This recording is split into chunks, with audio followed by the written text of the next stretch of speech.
Welcome to Creatively Down and Dirty. In these special episodes, we put our usual deck of question cards aside and take a deep dive into one project with its creator. We discuss everything from the initial spark, the high highs and the low lows during the making of it, to how it got released into the wide world and where it's at now. Let's get started. Our guest today is session makeup artist and entrepreneur Ciara O'Shea, who is, amongst many other things, the founder of body care brand Proshine, which is the focus of today's episode. And we're focusing on that specifically because what I'm excited to share with the audience is a living, breathing case study as to what it's taken to bring not just an idea, but an actual brand and product to life as a freelancer and creative person. But first, how are you? I'm very well. Thank you very much. Good. Well, look, we've worked together on shoots and I've been a genuine admirer of what you've been building and how you work. So that's what we're going to dive into today. But as is tradition here on the show, I'm going to kick things off with a brief and colourful primer on who you are and your career to date. Ciara, you're originally from Tipperary in Ireland and have been based here in London since 2000s. /the millennium, which is when you moved to London to study at the London College of Fashion. You started your beauty career with a bang 2 decades ago in retail, smashing targets on the shop floor for brands such as MAC, Stila, Bobbi Brown and La Mer, and went on to assist the makeup icon that is Pat McGrath.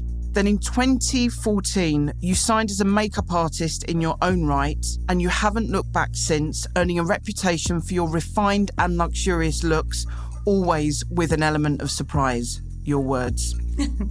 You're currently represented by the global talent agency Streeters and fly all over the world, making women and men look and feel fabulously glamorous, including Madonna, Liv Tyler, Millie Bobby Brown, Gwendolyn Christie, Alexa Chung and Greta Lee, to name a few.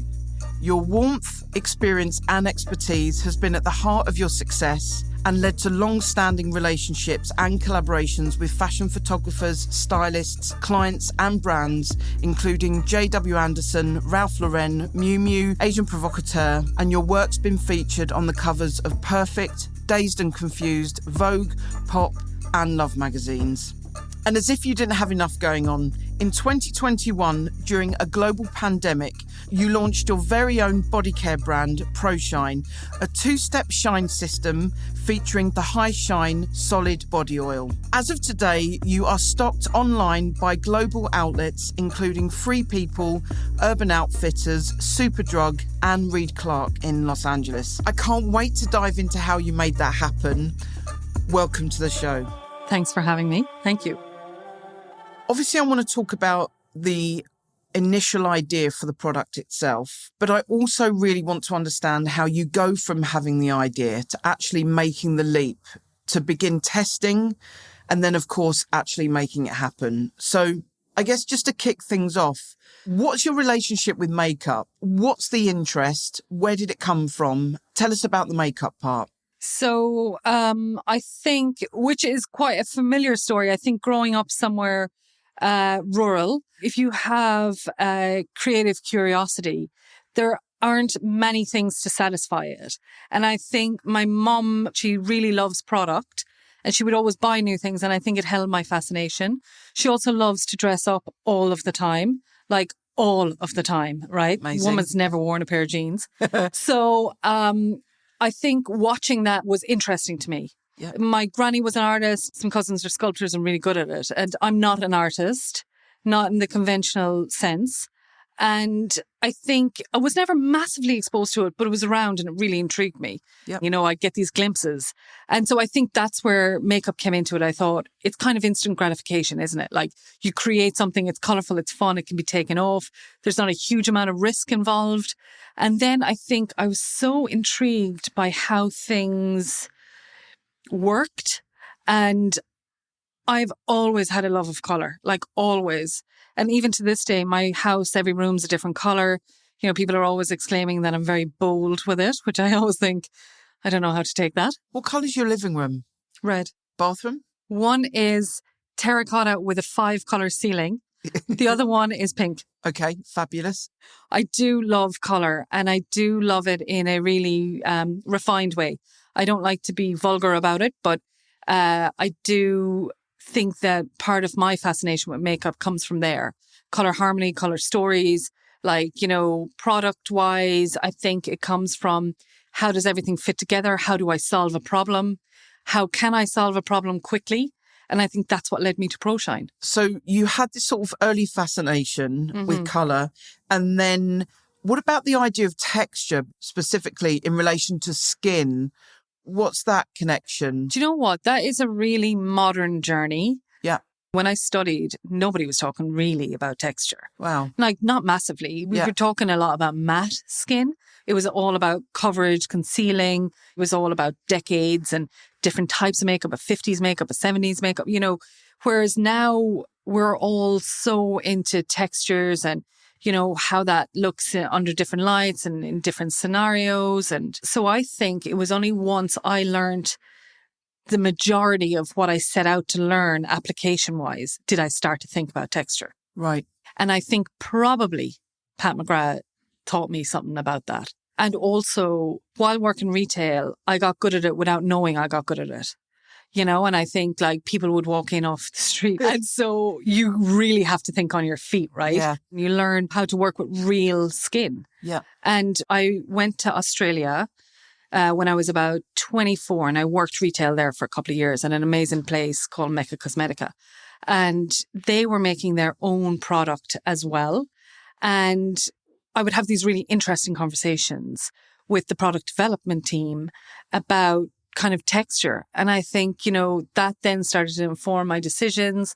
I came back to London. I worked for Gemma Kidd. She had her own makeup range at that point. I learned a lot about product development through that journey as well. And I think then working with different makeup artists before I got to settle on Team Pat McGrath, I think that taught me a lot. It was a baptism of fire. So I think all those things informed my knowledge basically on textures. Incredible. Before we started recording, you shared a lovely story with me that when you were working in retail, they had, you'd sometimes get phone calls from management. I'll let you tell the rest. So when I was working retail, and I think this is true even to now, like I would never, ever recommend anything to anyone that I didn't think would suit them or that they would enjoy. Yeah. And even now on Instagram, I will never talk about anything I don't like. It's just not my style. And also, I think learning early on to listen in retail was the key to everything. So one day I was working at Phoenix on Bond Street on a Bobbi Brown counter. And I go in, this woman comes up, we start chatting, and she tells me what she needs. And we have this lovely conversation. And I said to her, sit down and, you know, we'll chat about it. So we go through the application. We go through different things that she needs for different scenarios. Turns out she is like a mega famous knitter on a shopping channel in America. And she is like loaded, right? So, but she's also quite elderly. So nobody's given her the time of day, right? And all this woman wants to do is like find something that suits her that she can wear on TV. So she bought maybe about £2,500 worth of product. And then somebody else later on that day, I had 2 customers and I maybe made $3,500 that day. And I got a message. I got a call from head office being like, hey, what happened today in Fennec? And I'm like, nothing. I had like 2 customers. It was a fairly quiet day. Shop wasn't busy. They're like, no. Like you sold like, I don't know, like 150 units or whatever it was. And I was like, oh yeah. Just a couple of people in the mood to shop, I suppose. And they were like, no, that never happens. And then that happened again working at Space & K and Harvey Nicks for Stila Pro Team. And there was a phone call from this woman and they were like, oh, she wants to talk about some Stila product. And I was like, yeah, okay, fine. So we're on the phone for like 45 minutes and I get off the phone and she spent like $5,000 and they were like, what the hell's just happened? And like, don't get me wrong. I had some bad days on there too, but like, it was just a real lesson to learn that if you truly listen to someone and you're filling their need, you'll have success, right? Well, I think you've not only got to listen, you have to know your stuff. Yeah. I mean, I have been known to like butt in on sales pitches in airports. I'm like, no, don't buy that. Yeah. You're never, ever going to be able to use that product. I'm like, buy this, and buy this. And then like the counter girls live it. I'm like, I just sold 4 more products than you were going to sell. You're still getting that commission. But I do think that like, understanding process is important to me. Yeah. I hope I find you in an airport one day. There's a love of makeup, and then you take that and you become a makeup artist under your own banner. You're obviously going out, you're working shows, you're working on editorial, you're working on campaign stuff. Would you mind sort of painting a picture of that journey? You arrive on set, you've probably gotten up at a ridiculous hour, you schlep your bags to some destination. It may or may not be in the country that you're living in. Yeah. How do you approach the day? I was going to say generally like blindly, because Great. it's very rare that I get a brief before I walk in, right? And this is perhaps a reason I wanted to know why and how everything worked, because I feel like it's my job to always be prepared, but also to never get into a situation I cannot get out of. So I think now what I do is when I arrive on set, I have everything with me in order to mix and match and create whatever I need to create. And so I just kind of set up, and then I think, all right, come at me. Yeah. I'm just here to do the job. And loads of things, as many people listening will know, loads of things get in the way of that. Are you happy to share what those things that get in the way are? Because I just think they're sort of cheeky moments where it's a bit like, we know what they are, but say them out loud. We can at least have a bit of a smile about it. So I think like it's always for me. So people will be like, just like make her look like great. You're like, okay, right. What's that mean? Okay, you do something. They're like, she looks really pretty. You just think, oh, you bastard. Because obviously that's a dirty word, right? A kind of passive aggressive way of saying she looks really commercial and like, she does not look cool or not look like the girl you want her to be. So I think sometimes like if you let that stuff get into your head, you can start to panic and like you don't know how to create what it is you need to create. Yeah. So, or sometimes it could be like, do you have like a red? And you're like, of course I have a red. I have like 45 reds. And they're like, okay, I think it should be a blue red. But actually they're not talking about blue red. So you're like, oh, here we have to go on this dance. Right, and this dance is going to take 45 minutes. And everybody's a bit like, sweaty after it. Like, it's like, or just unnecessary tortures that happen through the day. You're really selling it. That's what I feel like gets in the way of creating sometimes, What's your favourite part of going on set? So I love imagery and I love creating something really timeless and really beautiful. And I think the thing we're all chasing in this industry, I think, is like creating quite an iconic image or creating something that feels really special. And I think my favorite part is being allowed to contribute to that. Yeah. So sometimes you're allowed, sometimes you're not. Yeah. And sometimes that only comes with trust in a team that you're working with a long time, or with self-assurance and being okay with fighting for something. Yeah. And being like, I know if I fight really hard here, I'm not coming back. Yeah. But I'm going to fight anyway. Yeah. And I think, that's my favorite part. And from a process point of view, an old assistant of mine used to always say, God, you love starting at the end. And I was like, what do you mean? And she was like, you always start with the look first and then you refine it. And I said, yeah, because like if I have to do it all again, I want to know that I have to do it all again right now. Like, so if they're like, maybe we'll do a lip. I'm like, here, stay there. I'm going to bang that lip out. And then you're going to tell me whether you like it or not. And if you like it, then I'll make it work and we'll make it look beautiful. And if you don't like it, we'll move on. Yeah. So I think, that non-attachment and also, the idea that that I can contribute to something quite beautiful. Yeah. And that time that you spend, the talent that you're making up, you are there. They are in their rawest when you meet them in the morning, you know, they've been told to come with a clean face. And it's like, let's start from the beginning. That's extremely exposing. I do feel like that part, I get 6 seconds. And that's the part of the process where I set up and I really enjoy luxury skincare, right? I'm just into it. I love it. The more expensive, the better. I'm like all over it. All in. And I lay out stuff and I lay it out in order to show them, here, listen, I respect you. This is what I'm willing to give to you. And, you know, I mirror their energy immediately. If they walk in and they're pissed off, I'm not coming at them with like, hey, good morning. You know, I'm like, hey, just sit there, take a breath, close your eyes. I'm going to do some stuff.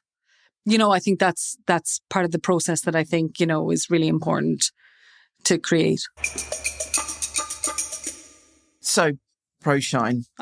You're in these environments all day, every day. You're on set. You've got an incredible array of products in front of you. And there's something you needed, you searched for, and you couldn't find. Yeah. And had I found it, I wouldn't have made it.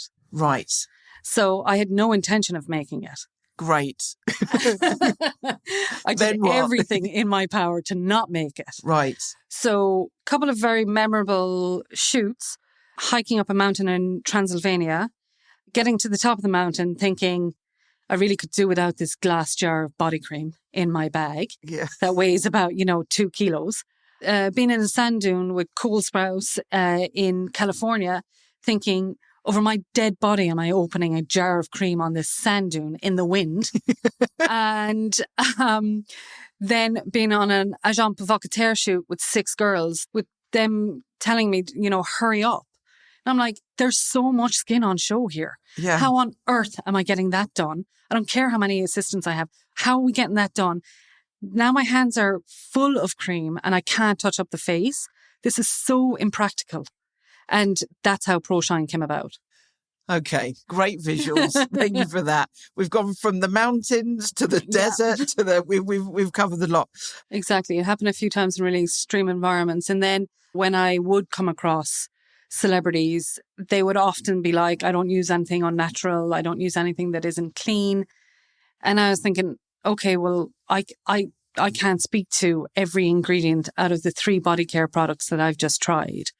It was just always informing me at the back of my mind. And I kept thinking, there has to be something, surely. So I shopped the entire world. And I'm not exaggerating. Like, I was literally traveling around all over the place, even as far back as Australia. I was everywhere and I couldn't find it. What happens next? So I didn't know any formulators. I didn't know any manufacturers. The information that we have now versus 2017 when I made the first prototype, very different. And I was explaining my frustrations to a friend, Emma Elliott, who works in beauty, really wonderful beauty PR, really so incredibly knowledgeable. And she said, you know what? I actually know someone who has just started their own manufacturer in England. It's really small scale. I'm sure they would be happy to try make something for you. Amazing. What then happens? Is this a sort of like a constant dialogue that's going back and forth over a period of time, or? So yeah, it is. But also many people approach it differently. But bearing in mind, I have all this retail experience and I love product. And all my various different assistants over the years would be like, every time I open your suitcase, there's something different in it. Like, you never have the same kit twice. I'm like, nah, move it all out every couple of months, like it goes. So obviously there's things I repeat and things I love, but that is how I work. And so that combined with the retail knowledge, when I was speaking to the formulator, I was like, hey, listen, I need a solid body oil. I need it to be portable. I need it to be natural. I need it to be high shine under direct light. I need it to have no shimmer, no glitter, no color, no pigment. I need it to be something that feels like this product, smells like this product, and works like this product. And so I had such a clear idea. And then he would send me something and I'd be like, no. This needs to be this. This needs to be this. And if I was not working as a makeup artist, it wouldn't be so niche, but it is so incredibly niche. Like, people are always like to me, oh, would you put an SPF? And I'm like, no, it'll blow back on the camera and it's made for HD. So absolutely not. Or, would you put glitter in it? No, unless, like, I probably would, but that will be like the third iteration. Yeah. Or they're like, what do you want to do with this, the High Shine Solid Body Oil next? Oh, I really want to put dirt in it so you can use it for movies. There's lots of things I want to do with it, but not yet. And like the reason that it exists in its current format is I want everyone with every skin type, every skin color to be able to use it. And so I still work with the same formulator, and now he knows me well enough that he can get there quick, and I know him well enough that I can give really specific direction. So I have lots of other products that I've made that I, being self-funded, can't afford to release, or release yet, I should say. But, I can get there much quicker now with that process. Okay. So what happens after that for the branding side of things? Okay. So when I was growing up, going to secondary school, we had this Jesuit principal, and he didn't believe in art. So there was no art. So I had to go and do it was like a year of art after I finished what's the A-level equivalent. Yeah. And I met this girl there called Emma Barrett, and she and I became friends. I mean, we used to smoke like 20 Marlboro Lights driving around, like just dossing off. But her and I, she became a really outstanding graphic designer, and we are still the best of friends. So that was 20 odd years ago. I had always said I would never make a product. I would never do it. Why? Because I had seen a number of people do it. Yeah. I'd seen lots of brilliant people do it and fail at it. Yeah. And I knew that I didn't know a ton of things about it. Like there's a lot of holes in my knowledge about bringing a product to market. So I was like, why would I do this? Like, really what I wanted was a YSL contract. Hello, Lloyd Simmons at the time had it. And I remember thinking, wow, that's so fun. That's so cool. What a nightmare to try and do that on your own. Yeah. And then Linda Cantello had launched her own brand after doing Armani, and I'd watched that and it didn't survive. And I thought that was an excellent product. And I just didn't know what, and even with Gemma Kidd, who I mentioned earlier, I was like, things go wrong all the time, and it's so costly and it's so much work and it's really difficult. And like you say, it's not even down to the quality of the product. Like there's so many other elements of it. There's so many other elements. So obviously you go through the process of sort of developing the product. Mm-hmm. Then you have Emma bring it to life visually. She was like, listen, let's just see what it could look like. And I would literally insert a number of expletives. Like I just had so much fear around it. I couldn't even barely speak about it. But she was like, we'll just explore it. So she had all of the skills and she knew me well. And she had so much experience in branding that she could put together something quite comprehensive. And that's how that came about, the visual of it. Did she come up with the colours, or were they your choices, or there's always a story? Proshine became the little red vessel with its lilac typeface that we all know and love now. But it became that because I just really wanted something that was kind of bold and that would just be really expressive. And I love red. I absolutely love red. And I love red and lilac. She came up with a number of different colour combos, and I'm fairly direct and decisive when I want to be. So I would be like, no, hate it. No, would never do that. Yeah, love that. And she'd be like, well, that can't work because it's not legible. Or, together. But also she'd be like, you're not quiet about colour. Why would you be quiet about this? And I had been giving, up on the pulpit, giving a bloody sermon about natural products being boring. I was like, why do I have to have it in hemp or it be cream or green? Am I not allowed to be fun if I like a natural product? What's that all about? So I felt like a massive injustice for the natural product loving community. And I was like, do you know what? I want something that you take out your bag and it feels fun. Or someone goes, what is that? Or, it sits on a shelf and it stands out. So that's kind of how we got to where we're at. You go through the process of developing the product. Mm-hmm. You have Emma bring it to life Yeah. visually. Simultaneous to all of this, are you telling anybody in the industry are you telling your agent about it? Sort of like, what's the level of disclosure whilst you're going through this process? So my agent at the time, Michelle Lacey, she was so encouraging about it. And she knows that it is something that is an asset. And she was like a real cheerleader. So I think having the assurance from her that it would help and not hinder my career. Yeah. Because I think that was a concern. Like, what if people now think I'm out of the game and I'm just, making a product? Yeah. So I think having my career alongside it, I think what I was doing at that time, like, I remember right before the pandemic hit, I did a Todd's show and there was like maybe 49 models and I had given a prototype to all of my team and they used it on everyone. So I was still using it. I used it on Naomi Watts for like a cover of a magazine because I was like, okay, she likes natural product. I'll try this. So I was testing it, but not telling anyone it was mine. Right. I was just using it. Yeah. And then listening to the feedback. Yeah. And then adjusting or like watching my team use it and think, oh God, it doesn't work in that environment. Right. Let me tweak that formula, blah, blah, blah. So yeah. What was the initial feedback? Sort of like good and bad, for example. So the initial feedback was always good. Yeah. But it was like my observations would vary. So like I'd make a formula, I'd go to Iceland, it'd be perfect. I'd take that same formula and go to Bhutan and it would melt. So I was just kind of noticing, but all the models would be like, oh, what's that? Oh, that's cool. Oh, I haven't seen that before. Oh, that smells nice. And I would think, okay, fine. Okay. I'm onto something. Yeah. I think when the photographers started to comment on it, that's when I was like, fine, I'm going to make this thing. So what were the photographers saying? The photographers would be like, what's that on the body? And I would just think, shit. It's like an oil. And they'd be like, God, that shines really nice. And I would think, oh, thank God.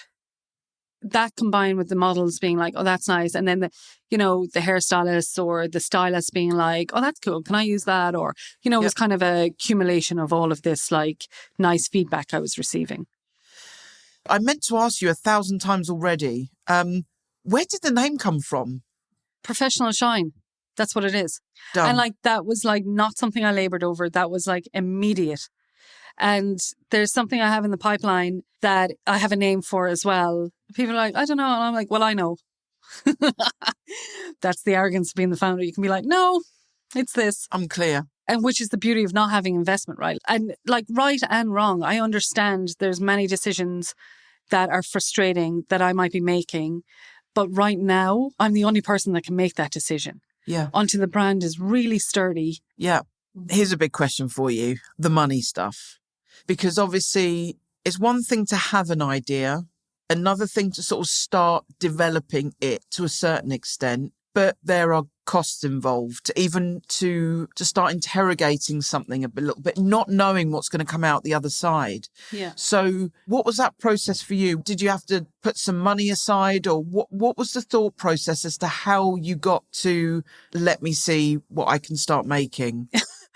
I remember lying to myself the entire time. Like, I'm not going to make this. I'm never going to make my own thing. I'm just exploring it because I just need it. I need it in my kit. I'm never going to produce it. Yeah. So I wasn't forward planning in any shape. Okay. I think a couple of things had happened. Like we bought and renovated a house that was like an absolute dump. And so cost a fortune. And so I was in that phase of my career where I was like, just got to make money. So when that ended, I had kind of everything lined up. I had the packaging kind of sourced. I had the branding done and I had the formula down. And then COVID hit.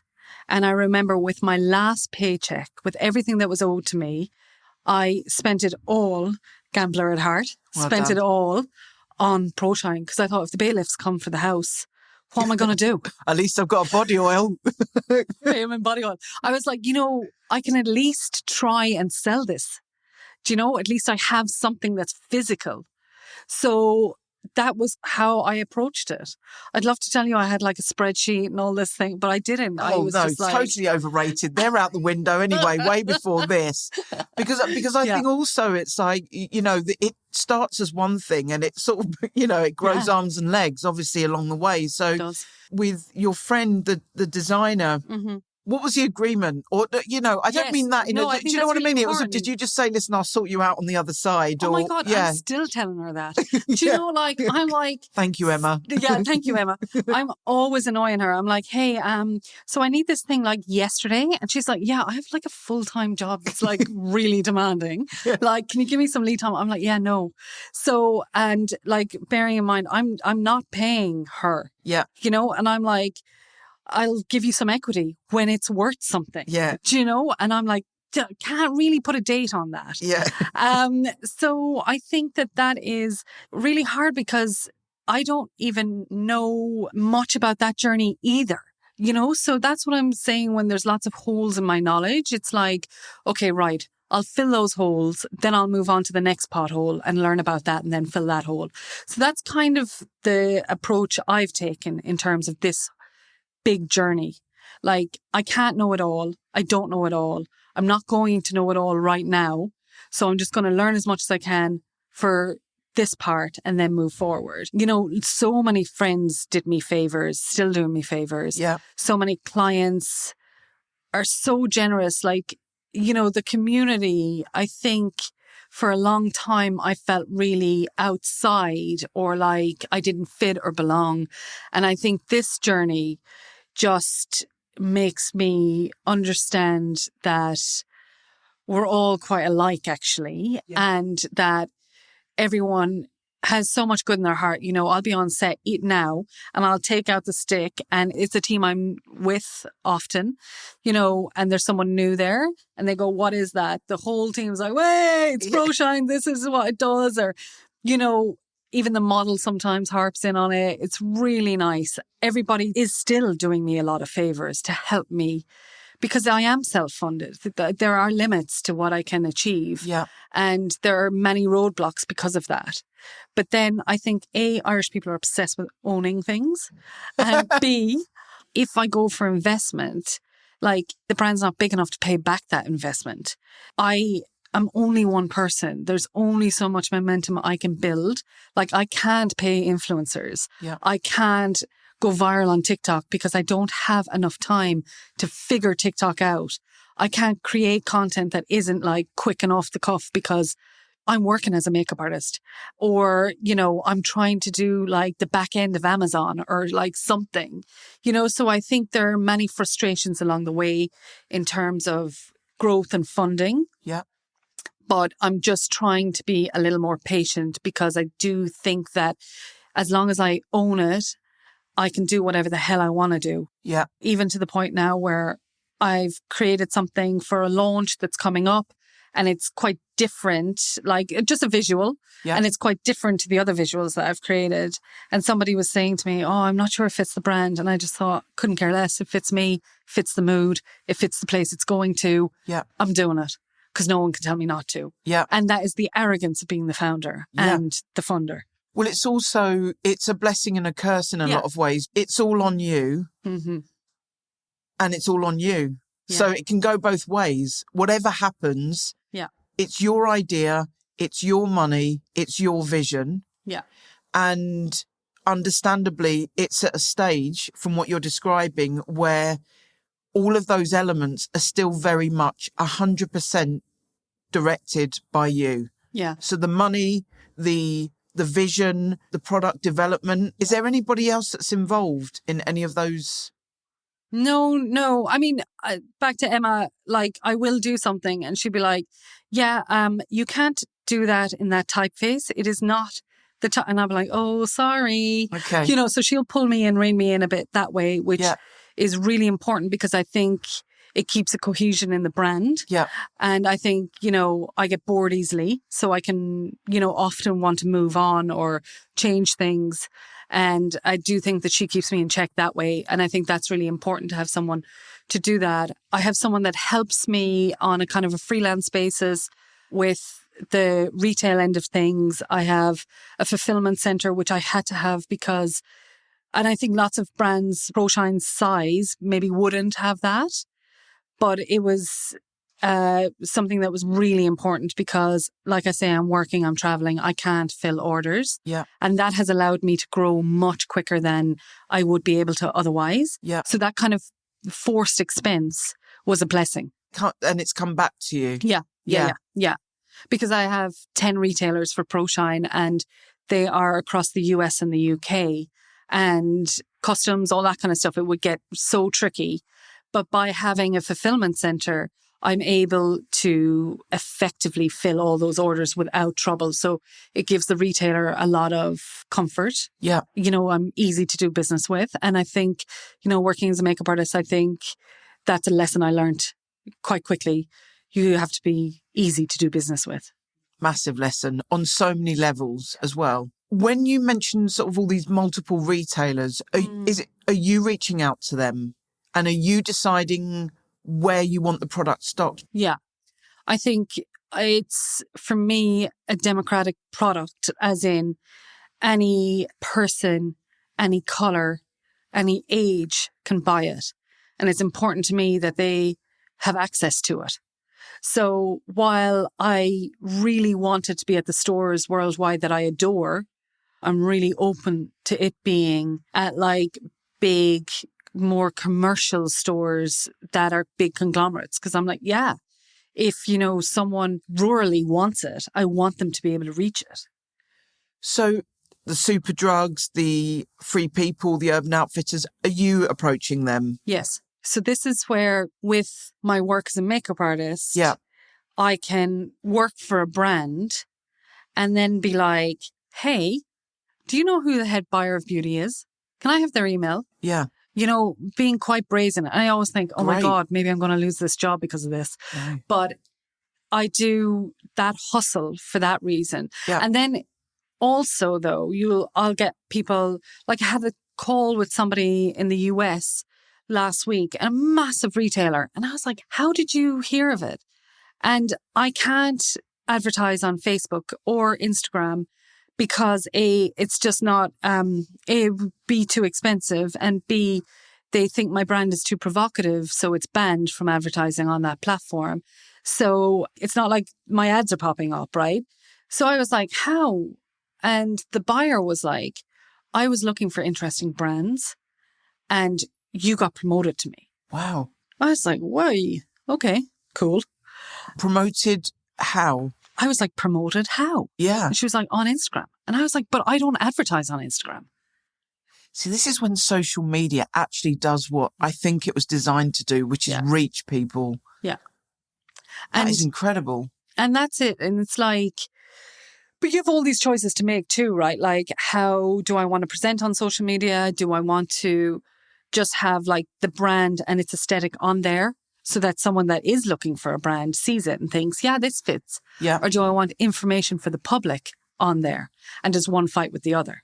Big question. What is it that's being described as provocative around the brand? Yeah, I definitely don't think it's provocative. Okay. Meta thinks it's provocative. Okay. Because I have a couple of theories on it, but but basically, so, and I spent many hours chatting to them about this or trying to get it resolved. But basically, if you have a partial photograph of somebody, let's say a girl, and she has a top on that's like a scoop neck or a round neck top on, and she's slightly leaning forward, they deem that as sexually provocative. But if you post a selfie of yourself in a bikini with a tiny bikini, that's not provocative. But then if you are, well, it is, but if you have a massive account, they don't care. So it was like, if there was a shot of a leg, they would deem that provocative because it's partial nudity. There was no way around it. It was so beyond conservative that I just couldn't get past it. And you know what? It was a blessing because I was like, you know what? This is not a journey I need to go on because if it's going to cost me £100 a week to advertise on this platform and you're going to bury that advertisement or ban it or ban me off the platform, I'm just going to try to not advertise and see what happens. Yeah. And, you know, there's so many social media platforms. Everyone wants you to spend hours on their platform. Everyone's rules change weekly. And this, I think, is really important to talk about. No one goes viral unless they're massive, unless they have spent a huge amount of money, or unless it's something they're reusing. Like for TikTok, a person in my neighborhood went viral because she reposted Pat McGrath's Doja Cat red makeup look. She just reposted it and it went viral. And they, you know, woke up to this message from TikTok being like, hey, congratulations. She's like, okay, cool. What does that mean? Yeah. Do you know? And she's like, why did it go viral? They were like, we don't know. But that moment in itself was quite a massive moment by a massive makeup artist. Yeah. So, you know, in terms of a small brand, even with Facebook advertising, if it's going to cost me £65 to acquire one customer, Yeah. you know, that's not a journey I can take. Yeah. Because how many customers do I need? Yeah. And also, though, if I'm going to acquire, you know, direct customers, I need to be on TikTok daily, 3 times a day, making videos, talking. I don't have time for it. Yeah. And not the inclination either. I'm not going to be the one that's there telling you, you know, you'll never, ever need another body cream ever again once you try. You know, it's not in my nature. So, yeah, I've had to go around, basically. I can't go through. I have to go around. It's interesting because it reminds me quite recently about the big hoo-ha around the FKA Twigs Calvin Klein commercial. And like you say, it takes a lot of money and it was ultimately overturned. Yeah. So, but you have to go into battle with, you know, the establishment. I guess choosing your battles at this stage when you have a brand of your own, it's important to put your energy into the areas that you know it will serve you. Yeah. It's a shame that there are so many double standards, like you're saying, because obviously, you know, if one of those doors opened, it could absolutely change the game. Massively. But the other double standard that I find perhaps more infuriating is, you know, a lot of department stores talk about sustainability. And then the feedback I get nonstop is that there's not enough products in the range.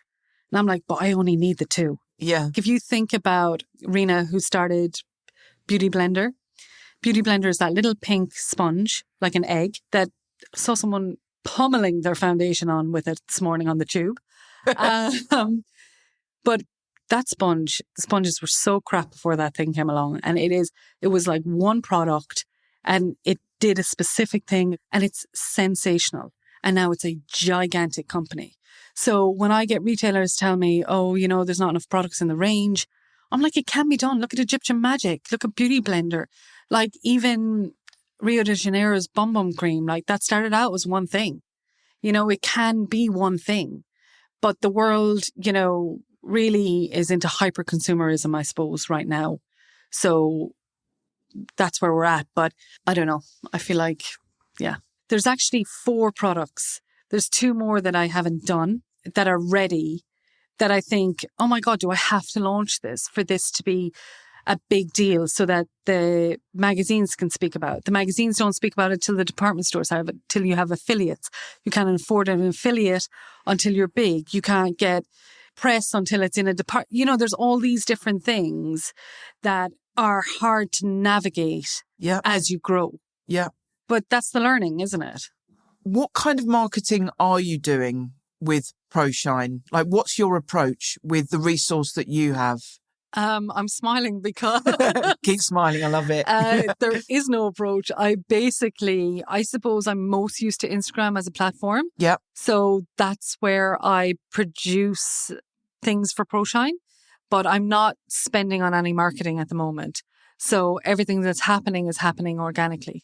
So for example, I know I've seen on your Instagram when the body oil made it into one of the Sunday papers. Oh, yeah. Yeah, Nadine Baggett. Exactly. Yeah, she's been a champion. Basically, she's like a heavyweight in her industry. And I did something mega cheeky. I gave it to her at an event. I was like, put this in your bag. Backhander. Like, because I can't. Yeah. How do I meet her? Yeah. Do you know what I mean? So that's the hustle part, right? But her authentic support, honestly, I could It's have an cried. endorsement. Yeah, it's a massive endorsement. Yeah. And what happened off the back of that, may I ask? Those things sort of, they come along and we like to believe sometimes that they make a big difference, but actually they don't necessarily. They make a big difference in terms of brand awareness. I will see sales from her mentioning the product for sure, but it's not the kind of viral moment that everybody makes it out to be. It builds trust. The big myth we're often sold is that there's momentum to everything, and there just isn't. So true. Yeah, so true.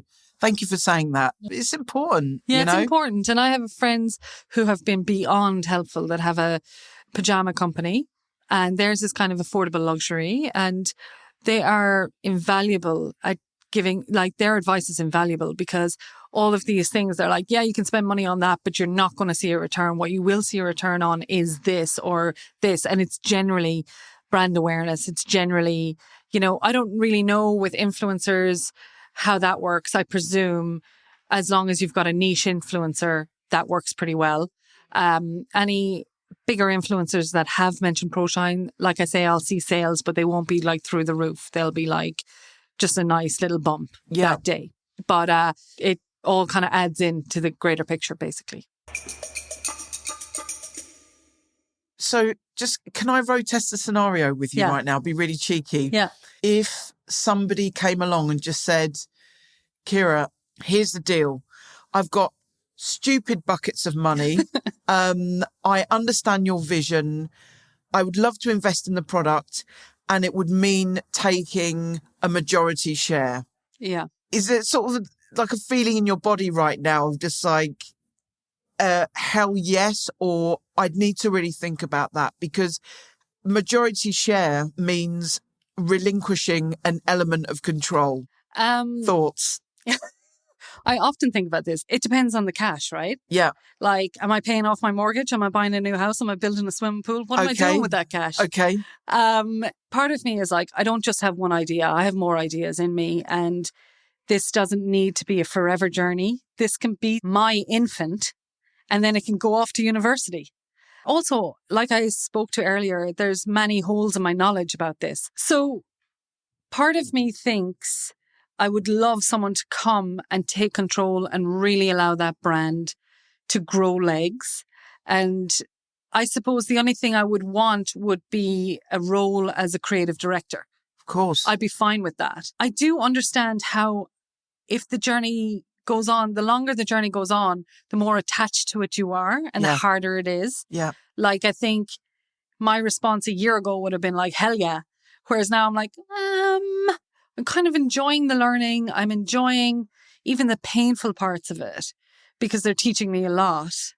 And then in other times I'm like, what can I really achieve by myself? There is a point where I will need help. Everyone does. Yeah. So what am I willing to give up for that help? Do you feel like there's something that you haven't quite tried yet in relation to having Proshine and sort of stepping? Because there's quite a fine line, I think. And where is that line for you? Between being a brand founder and a session makeup artist. Yes. Because there's so many elements around discretion, what we're comfortable to talk about on somebody's set, and with talent that are ambassadors for other brands, for example. It is quite delicate, It can be. Like, a lot of celebrities use Proshine, and I can't really talk about it. And why not? Out of interest? Because either they're sponsored, or because their makeup artist has told me in confidentiality, or because I can't prove it. Yeah. And that matters to me. I think if I wasn't working in this arena as a makeup artist, I think I wouldn't care and I'd just say it. Yeah. But I'm like, that's the kind of stuff that's going to make me not get a job. Yeah. Because, in fact, I was working with an American actress, and, we weren't filming her as she was getting ready. Yeah. And she was like, oh, you guys aren't filming? And we were like, no, we feel like it's your time to get ready. And like, just want you to have a bit of a minute, like, before you go out. She's like, all right, you must not like money. And I was like, yeah. And I do often think, even when I take BTS of me applying Proshine on the model, I think, yeah, this is running the gauntlet here. Really might get me kicked off set. For the most part, everybody's cool about it. I think also your attention is divided, right? Both are quite a hustle. And, I think my first love has always been being a session makeup artist. Yeah. And back to your earlier question about someone with bags of money, that might be where that comes in. Yeah. But I do think that there's a couple of dreams that the younger me wanting to be this session makeup artist has yet to realize. Yeah. And I think that I'm in it until those are realized. It's not something I really want to walk away from. And plus, there's so many excellent kind of learnings from the product side of things that right now it's quite a compliment. Before you head off, would you be up for 5 quick-fire questions all about makeup? Very intrigued. Cool. Please answer as briefly as possible. The person with the best skin I've ever worked with is? Alexa Chung. The most random place I've ever had to apply makeup? Oh, God. Monk University in Bhutan. Apart from Proshine, what's your desert island non-negotiable? Probably something really indulgent, a brilliant device by Shani Dardan. It's like a facial massager. So it's super luxurious. It would keep me looking good, keep me feeling good, keep me entertained. Ticks all the boxes. Wicked. Right. Best advice ever received from somebody in the industry? I think all advice is so personal and it pertains to the point of view for that person at that time. May not be relevant to me, may not be true. Yeah. So I take all advice with a pinch of salt. What's your definition of beauty? Individuality. No hesitation. No. That's incredible. Where's the best place for people to find out more about you, Proshine? So for socials, it's Proshine_by_CDM. Then the website, proshinebystdm.com. Thank you so much for describing in huge and very generous detail what it really, really takes, and what it's taken. And that's only to date. Yeah, thank you for listening. Yeah, it's awesome. What's the CDM? I know. If you enjoyed this episode, don't miss a single drop by subscribing and following the Creative Blood podcast. You can also head over to creativeblood.com, where you'll find even more inspiration from pioneering creative disruptors in fashion, music, film, art and entertainment. Let's get all these conversations out there and shared with fellow creatives. These episodes were crafted by the brilliant humans at Creative Blood and Scenery Studios. Thanks for listening.